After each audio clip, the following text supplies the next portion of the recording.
All right, everybody, it's been over 24 hours now that the meat has been cooking for the tamales. Now we're going to check the chicken out first. If you can notice, that chicken is already pretty much shredded itself.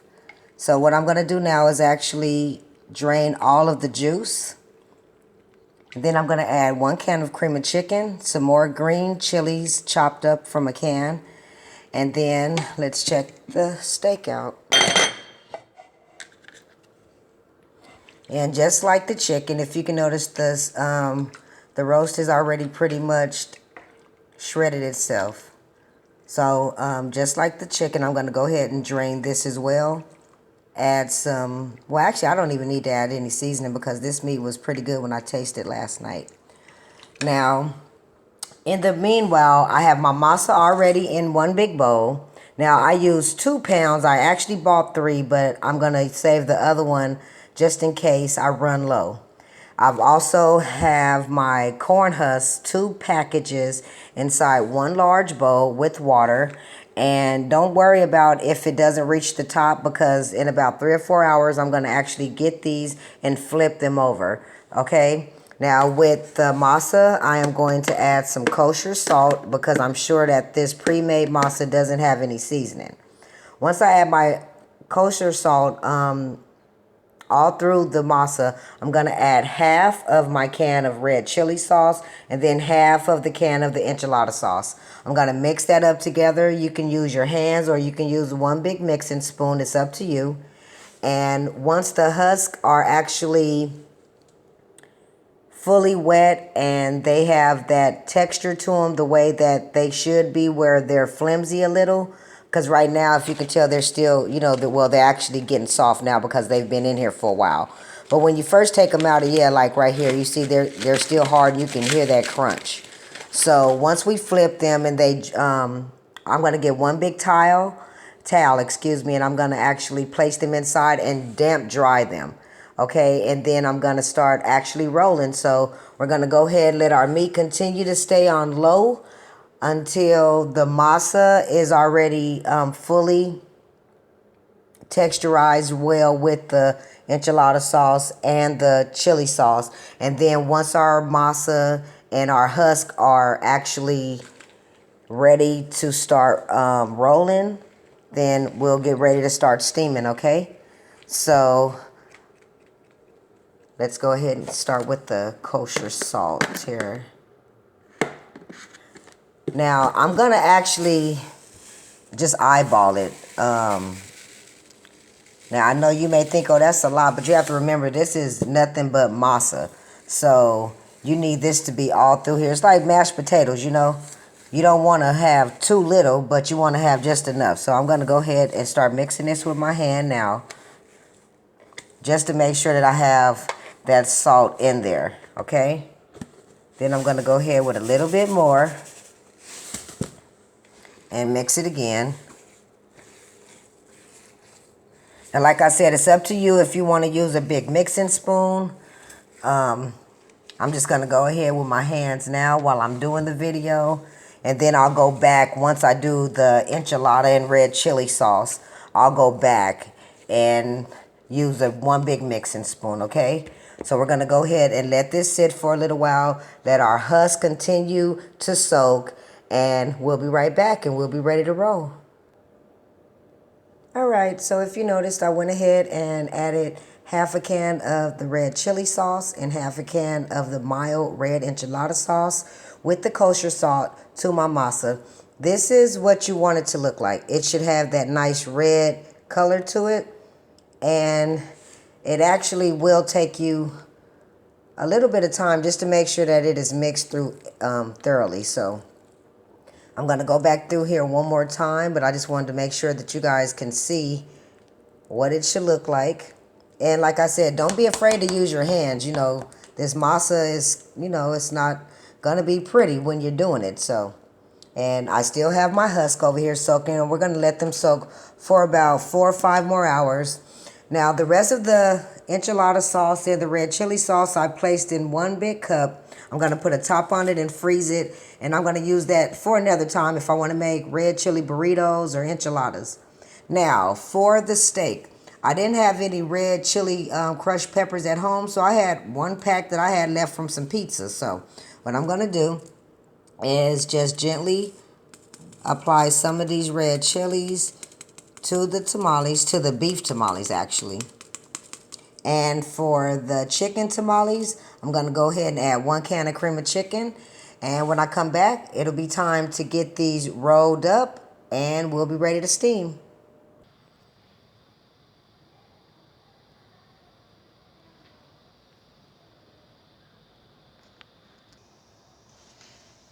All right, so now that I have my husks, they're already dried off and they're way more looser than they were at first.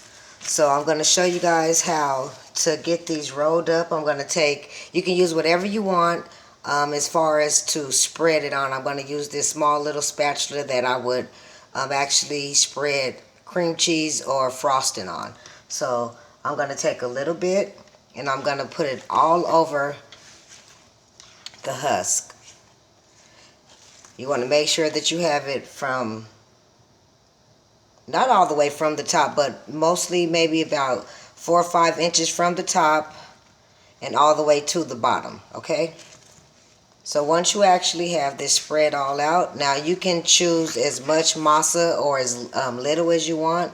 I prefer more masa than meat, okay? So I'm going to take some of the chicken now. And I'm not going to place the chicken all the way to the bottom in the middle, just from the top where the masa starts. And then I'm going to add a little bit more right in the middle, okay? So the next thing I'm going to do is I'm going to grab the bottom part of the husk and I'm going to fold it in. I'm going to take one side of the husk and I'm going to fold it over. And then I'm going to take the other side of the husk and then fold it over again, okay? And then you'll see it'll be closed in the top. And this is how it'll come out, okay?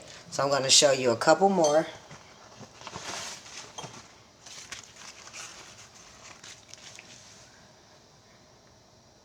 So once again, I'm going to get my husk. And I'm going to spread this masa all over the husk, okay?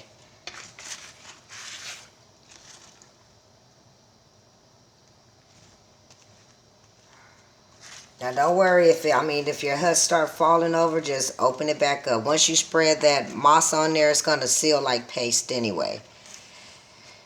Alright, so now that I have enough masa, I'm going to go in again with some more chicken.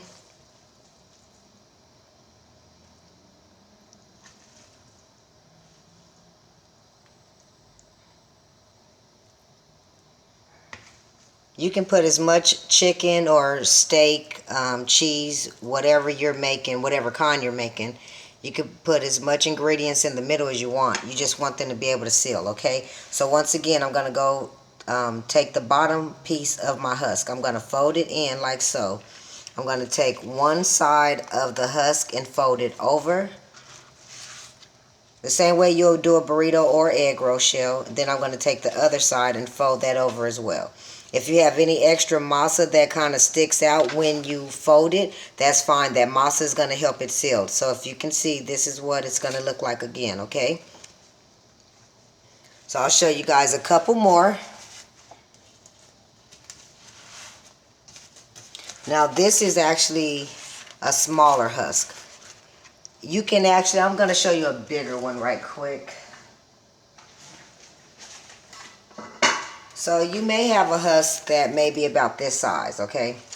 It's up to you to make it this big, or you can actually split it in half. It's really up to you. I'm going to actually keep these whole because I have maybe about 6 dozen chicken tamales that I need to make. And so I want some of them to be a little bigger, and for the kids I'll make them a little smaller size, okay? Alright, so here we go one more time. I'm going to take my masa, grab my husk. I'm going to spread this masa over the husk. Now if it gets a little messy on your cutting board or whatever you're using, that's alright. I mean, it's not going to be a super pretty job anyway. All right, so now that I have my masa here, I'm going to add more chicken. Well, actually, since I've already done 2 chickens, I guess I'll go ahead. No, you know what? I'm going to go ahead and finish because with the orders, I'm trying to actually get all the chicken done before I start the beef, okay? So now, again, I'm going to take the bottom piece of my husk. I'm going to fold it over. I'm going to grab one side of the husk, fold it over like so. And then I'm going to take the other side, fold it on top. And here you go again. Now, I do want to let you know that once you complete this job right here, the last job is to steam. Okay, so I already had pre-rolled some before I started this second part of the video. And if you noticed, I already have one big pot and I have maybe about a dozen steaming now. I have my timer set for about 3 hours. You want your tamales to be firm.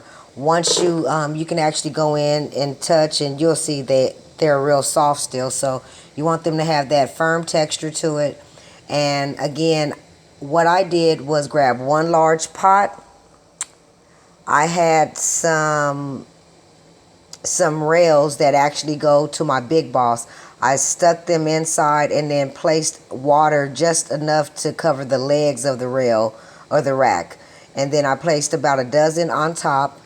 And I'm just going to wait for about 3 hours. I'm going to come back in every 20 to 30 minutes to make sure that that water hasn't evaporated, because I don't want that smoke alarm going off. And tamales, when they burn, I tell you, it's no way to fix them. When they burn, they taste burnt.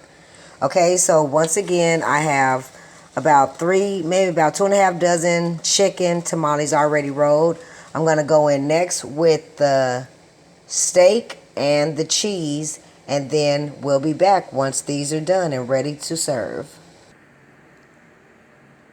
All right, everyone, if you notice, I have a machine out. This is actually a butterball. It's a fryer for turkeys, but you can also steam in here as well. So what I've done is went ahead and placed 1 dozen tamales inside and filled it up halfway with water. This rack is actually on the top, so it's nowhere near the water. And I have it sit on for about 40 minutes, but we're going to go ahead and check the ones that we done earlier on the stove. So these have been cooking, shoot, I want to say for about 4 or 5 hours. We're going to just try one and just see what it looks like, okay? All right, so let's see here. Well, you see, all I had to do was actually just, I didn't even have to touch it.